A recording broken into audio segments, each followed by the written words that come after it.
Hey everybody, how are you? Hope you're doing well. So today we're going to talk about credits.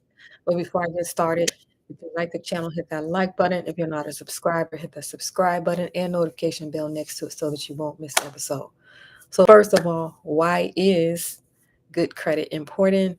Well, just to recap, so you won't be charged higher interest rate than everybody else when you are out looking for a house, and you won't be charged a higher interest rate than everybody else when you're out here looking for a car. So the lower the score, the more they're charging you. They're charging you more for a down payment.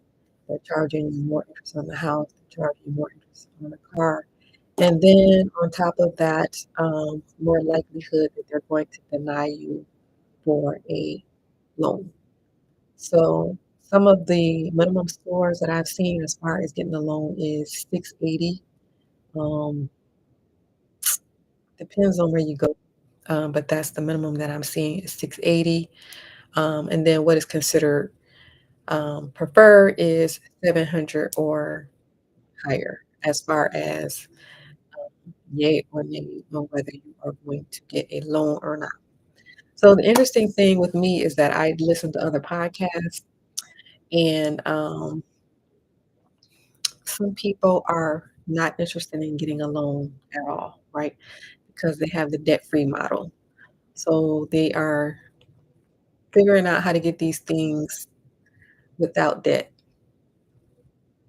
which is interesting, right? Because generally what real estate investors do is they use leverage to amplify their results.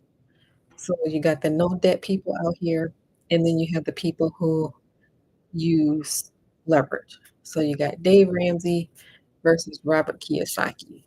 So I think it's really interesting, especially if you can do this without debt.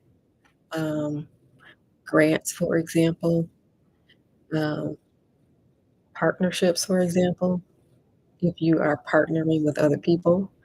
Um, However, some of us are out here doing this solo, right? This is a solo journey. But I do think it's interesting that some people are trying to do debt free, whereas other people are using leverage to amplify their results.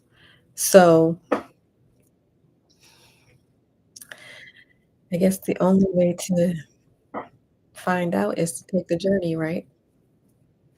Take the journey. So what this is about credit, three ways to get a perfect credit score. All right. So first of all, you want to make sure you get the right cards. So there are cashback cards. You get cash back for using these cards, and I'm going to list them. City Double Cash, Chase Freedom Unlimited, Blue Cash Preferred from Amex. So those are your cashback cards. All right, you have a different segment, which is travel cards. So you get travel points when you use it. So Chase Sapphire, Bank of America Travel Rewards, and Discover It Miles. The different segment is 0% APR cards. Those are Chase Freedom Flex, US Bank Visa Platinum, and City Simplicity. So you can rewind if you're interested in the names of some of those different categories: cashback, travel, and 0% APR cards. So that's the first step is getting the right card for what you're looking for. Are you looking for cash back for when you use your card? Are you looking for travel points? Or are you looking for 0% APR? All right. So gaining something by using the credit card that has some kind of benefit attached to it.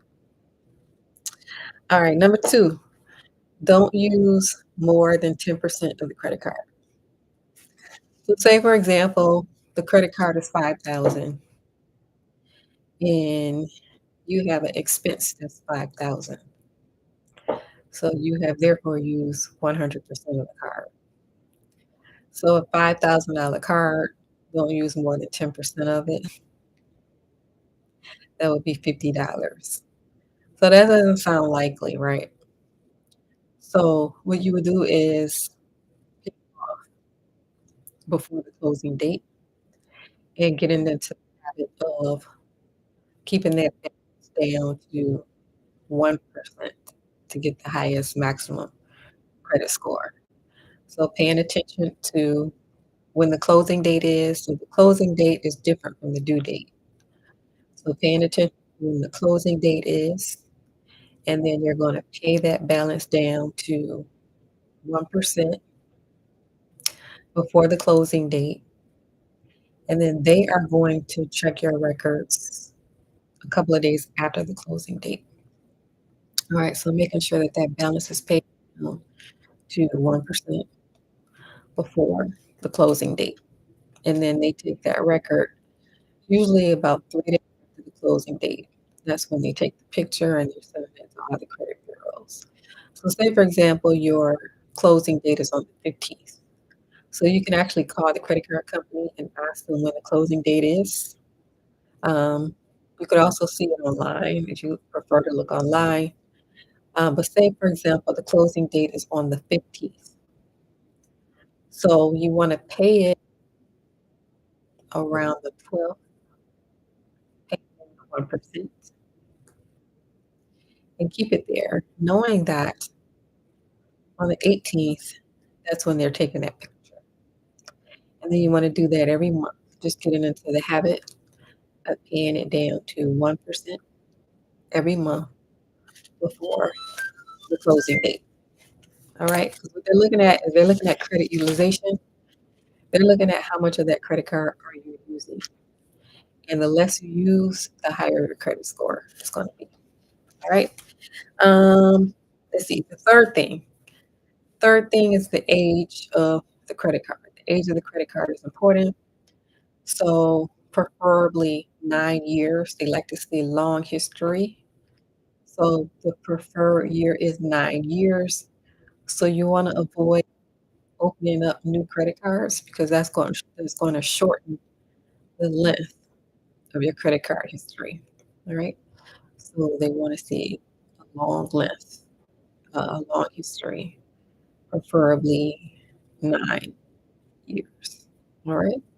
And so your credit score is composed of all these different debts that you may have, but they're really good at that credit card. And you can do a lot by just changing your habits as far as the credit card goes. You can really bump that score up just by changing the monthly habit. All right. And that monthly habit is paying it down to 1% before the closing date. All right. So do me a favor if you like, hit that like button. If you're not a subscriber, I need you to do me a favor, hit that subscribe button and notification bell next to it so that you will not miss an episode. Feel free to leave your comments below. If you're interested in buying real estate, either now or in the future, check out the link below. Join the wait list for the real estate group. If you are a man, check out the pin link below. Check out the hack collection, and then continue to tune into the show. I will be interviewing entrepreneurs. I will be bringing different people onto the show. They will be talking about their different businesses.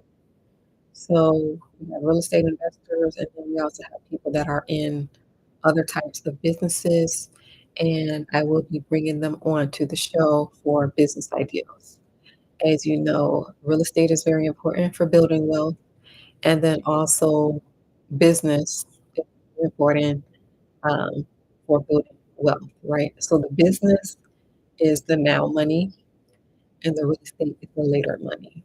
So both of them are very important. However, real estate can be now money if you're doing short-term rentals. If you're doing things like Airbnb or rent by the room, you can you can speed that up with real estate, depending on what real estate strategy you are using. However, it's a good idea to do a combo of both real estate and business. All right. So do me a favor, if you like the channel, I need for you to hit that like button. If you're not a subscriber, I need you to do me a favor, hit that subscribe button and notification bell next to it so that you will not miss an episode. And I will see you on the next video. Bye.